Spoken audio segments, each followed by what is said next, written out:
Hola, bienvenidos a mi canal. Acomódense, que hablaremos de un enfrentamiento que parece sacado de una película de drama y comedia política. Todo este drama dejó un mal sabor a boca y pena política para los dos presidentes.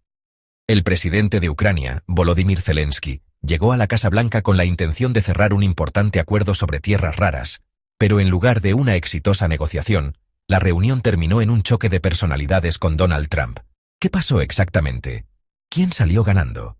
Ambos líderes se mostraron completamente opuestos hacia la diplomacia, lo que resultó en una creciente tensión, sin que se lograra un acuerdo completo. Zelensky intentó ser flexible, Trump se mantuvo inflexible. ¿Fue una jugada política maestra o un espectáculo bochornoso? ¿Qué significa todo eso para el futuro de los Estados Unidos? ¿Qué significa para el futuro de Ucrania? Quédense hasta el final porque este encuentro dejó más dudas que certezas, y sus repercusiones podrían cambiar el rumbo de la política internacional. Zelensky viajó a Washington con la esperanza de consolidar un acuerdo con Estados Unidos sobre tierras raras, materiales esenciales para la producción de tecnología avanzada y defensa. Sin embargo, este recurso se ha convertido en un campo de batalla económico global, con China y Rusia dominando gran parte del suministro. Lo que debía ser una reunión estratégica, pronto se transformó en un enfrentamiento de posturas irreconciliables. Lo que estaba en juego no era solo un acuerdo, sino la dinámica de poder entre ambos líderes. Al final, más que una negociación, fue un choque de egos con consecuencias impredecibles. Es importante señalar que, detrás de este acuerdo, no solo estaban los intereses de Ucrania y Estados Unidos, sino también los de las grandes corporaciones tecnológicas y de defensa. La escasez de tierras raras ha generado preocupación en el Pentágono y en la industria tecnológica, lo que convierte este recurso en una pieza clave en la geopolítica actual. Ucrania esperaba convertirse en un socio estratégico en esta área, pero todo se desmoronó con el choque entre los líderes. El ambiente se tornó tenso desde el inicio, y cada palabra parecía cargar con el peso de un conflicto latente. Zelensky intentó persuadir a Trump de la importancia de la estabilidad en Europa del Este, pero su tono pareció incomodar al presidente estadounidense, quien sintió que su ego estaba siendo desafiado, reaccionó con firmeza, dejando claro que no cedería fácilmente. Según múltiples fuentes, la conversación escaló rápidamente hasta que Trump, visiblemente molesto, echó a Zelensky y su delegación de la Casa Blanca. La salida abrupta de los ucranianos dejó en claro que cualquier posibilidad de acuerdo había quedado en el olvido. Algunos analistas sugieren que Zelensky subestimó la personalidad de Trump. En lugar de abordar la reunión con una estrategia diplomática más sutil, el presidente ucraniano trató de presionarlo con argumentos que apelaban a la moralidad y la responsabilidad internacional, algo que rara vez ha influenciado a Trump en sus decisiones. Este error de cálculo resultó en una respuesta inmediata y contundente por parte del mandatario estadounidense. En medio del altercado, Trump lanzó duras críticas contra Zelensky, acusándolo de prolongar la guerra para obtener más financiamiento de Occidente. Según el presidente, Ucrania está pidiendo constantemente más recursos sin demostrar avances concretos hacia la paz. Además, insistió en que Estados Unidos no puede ser tratado como un cajero automático para sostener el conflicto sin recibir nada a cambio.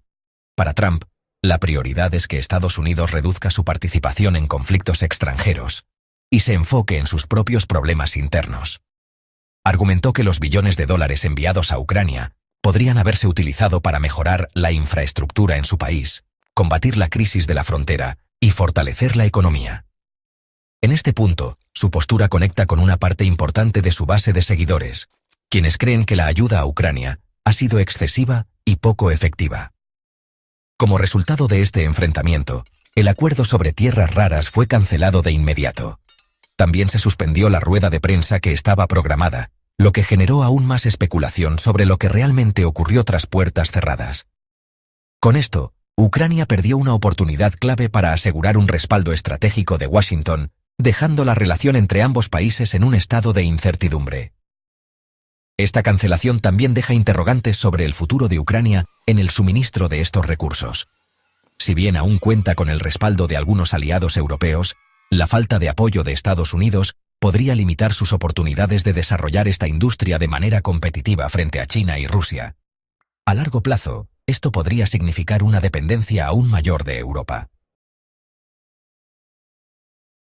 La reunión también puso en evidencia un aspecto que muchos han señalado: el papel de la Unión Europea en el conflicto ucraniano. Algunas voces sugieren que la Unión Europea ha usado la guerra como una oportunidad para beneficiar a ciertos sectores económicos y ocultar escándalos de corrupción. Empresas con vínculos políticos han recibido contratos millonarios para la reconstrucción y el armamento, lo que refuerza la teoría de que algunos líderes europeos prefieren que la guerra continúe en lugar de buscar una solución real. A esto se suma el hecho de que varios países europeos han empezado a mostrar signos de fatiga con el conflicto. La población en naciones como Alemania y Francia ha comenzado a cuestionar la cantidad de dinero y recursos destinados a Ucrania, especialmente en un contexto de crisis económica y energética. Si la postura de Estados Unidos se endurece con el regreso de Trump a la presidencia, la Unión Europea podría verse obligada a redefinir su estrategia respecto a Ucrania. Este fallido encuentro podría costarle caro a Zelensky. No solo perdió una oportunidad de obtener apoyo estadounidense, sino que su imagen como líder se ve aún más debilitada. Si en Ucrania su liderazgo ya estaba siendo cuestionado, este episodio solo refuerza la percepción de que su estrategia diplomática no está funcionando. En el ámbito internacional, el distanciamiento de Washington podría empujar a algunos aliados europeos a reconsiderar su respaldo. Además, la falta de un acuerdo con Estados Unidos en sectores estratégicos como las tierras raras puede significar un golpe adicional para la economía ucraniana. En tiempos de guerra, cualquier pérdida de apoyo financiero y tecnológico representa un riesgo enorme para el futuro del país. ¿Quién ganó y quién perdió? El encuentro entre Trump y Zelensky ha dejado muchas interpretaciones. Para algunos, Trump salió victorioso al demostrar que no permitirá que Estados Unidos sea manipulado por Ucrania ni por la Unión Europea. Para otros, Zelensky, pese a su derrota diplomática, al menos intentó asegurar la continuidad del apoyo internacional. Sin embargo, hay quienes creen que el verdadero beneficiado de todo esto es Vladimir Putin, quien ve en la fractura entre sus oponentes una oportunidad para fortalecer su posición en el conflicto. ¿Qué opinas? ¿Crees que Trump hizo lo correcto al confrontar a Zelensky? ¿O piensas que la postura de Ucrania era legítima? Déjanos tu comentario y únete a la discusión sobre quién fue el más ridículo y quién salió victorioso en este tenso enfrentamiento político. ¿El espectáculo de Trump refuerza su imagen de líder o expone su impulsividad de manera contraproducente? Gracias por acompañarnos en este análisis. Tu opinión es clave, así que no dudes en compartirla, apóyanos con un me gusta y suscríbete para más contenido. Nos vemos en el próximo video.